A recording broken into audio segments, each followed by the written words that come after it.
Okay, garment gazers, back for a second attempt at Instagram television.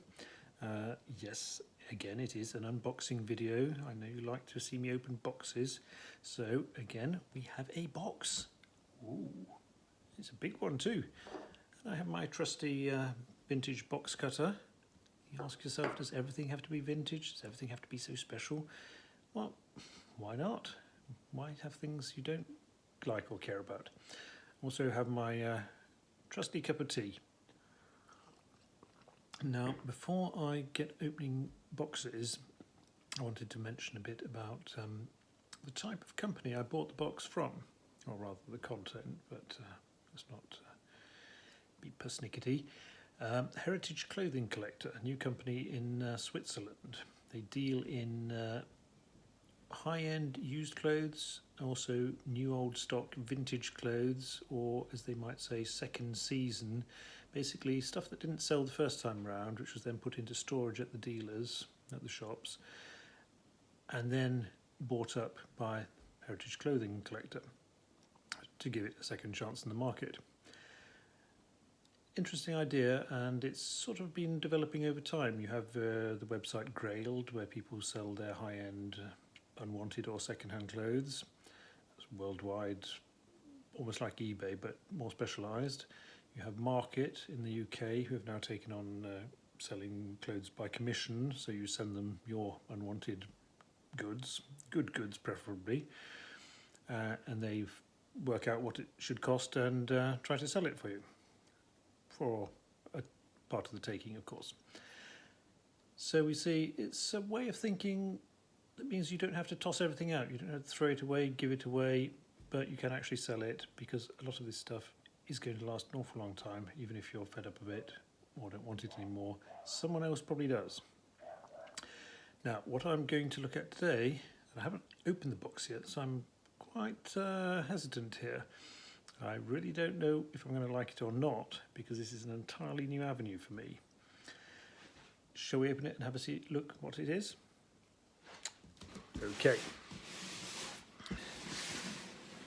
I like the fact that they use ecological boxes. Now let's see where. Here we go. This is quite exciting. Let's see. And what is this? Well, it's sort of given itself away here, hasn't it? A hood with goggles. Indeed, I've bought a Goggle Jacket, a CP Company Goggle Jacket. Now, of course, many of you know all about the Goggle Jackets. It's very much part of the casuals culture. They were first introduced in 1988 by Massimo Osti of CP Company and Stone Island fame as a sort of promotional item for the Mille Migglia car race. So they were made really to drive open-top sports cars, vintage sports cars, on a long outdoor race. So the idea was to keep the wearers as much as possible from the elements, hence the hood with the goggles. And also not only the hood, but you have a lens on the arm, so you can supposedly see your watch through it. Now, I've actually never held, or certainly not worn, a Goggle Jacket, and I have been rather curious, because there is such an immensely dedicated following when it comes to Stone Island and CP Company, immensely collectible. People are buying and selling, and there's a whole underground movement around them. Even though Massimo Osti, the founder himself, died in 2005, the companies do live on and do seem to be innovating, and even the post-2005 work, which obviously has nothing to do with Massimo Osti, is pretty well regarded, as I understand it. So let's have a little look and see what we have here. We've already seen the goggles on the helmet. See? So they are here folded up, so you have poppers to fold them down. Now this is far from this year's model jacket. I believe it's from 2010, but it's still got the lens protectors on it. So you can flip it down and see through them. Now, this hasn't been entirely uncontroversial, as when the casuals were using it, it was, I suppose, used to disguise themselves, or at least look intimidating, though the police at the time could see no reason why it should be illegal, as you could get the same effect with a scarf and a pair of glasses. Let's see, so this is made of a sort of bonded linen material with a more rubberized version on the arms. So similar in a way to the original cameraman jackets by K. Bourne, in that its true purpose is a little mysterious. The cameraman's, of course, having a Macintosh upper and a Harris tweed part below. You don't really know, is it a raincoat or is it a warm weather coat? It doesn't really work for any of them, but it's popular and it looks cool, but you often do wonder whether it was really well thought out. Here we see the lens on the arm, so you can look at your watch while you're driving. Now, for a jacket from 2010, it certainly looks to be in very good condition, which is good. It's the belted version, plenty of pockets. We do like our pockets. I'm going to have to come back to you on how it fits, though. Let's just have a look inside it as well. We have the original tag. That's good.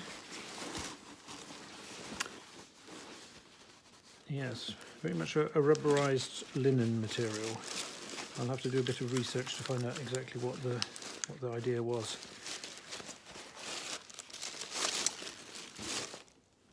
Looks good to me. I'm going to leave you for a moment now and have a good try on, see if I can discover some more details you might want to know about. So I'll get back to you, okay? Go and have a cup of coffee or tea or whatever. See you soon. There we go. This is what it looks like on. It's not a slim-fitting jacket. I might have been able to size down a size. I'm wearing just a long-arm t-shirt under, so nothing too volume building there. Yeah, feels okay. Got some nice big pockets here. There's bare buttons. The belted look, of course, is. Some like it, some don't. Might be possible to wear it without the belt. Pockets here. You can take it apart here, which is handy for cycling. And of course, the feature everyone wants to know about is, do the goggles work? Well, it's got a fairly large hood. Interestingly, the hood isn't bonded linen, it's just feels like plain linen. So you can wear it like that. The hood needs a bit more adjustment. It does have an adjustment at the top here, but it doesn't really reduce the size of the hood enough, and I don't have a terrifically small head. Now, of course, if I should come into a situation where I might need my goggles on, I can just flip them down like that. Now, I haven't removed the protective coating, so I can't really see through them all that well, but yeah, they're here and they work. Now, in practical terms, I'm not sure it really works, but it strikes me as more of a novelty, because there isn't any provision here for closing it up so the goggles actually stay in place. So I think they'll just sit on top there. And there you go. Now I too am a dadual. Just to add a little bit about details at the end here. Now it does look like this is very well made. We see all the seams here are bound. There's no open seams other places than inside the arms here. You'll notice they're not as tidy. And talking of the arms, strange decision, because the inside of the arms is like the outside of the jacket. So they decided to put the sort of bonded poly something or other on the outside on the arms.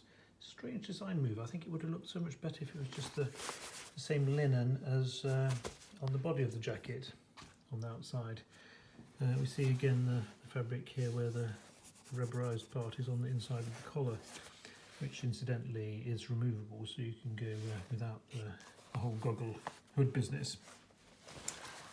Nice details, as I said, with big pockets, well made, extra pockets here on the side, and of course all belted with good belt loops and so forth, and the lens.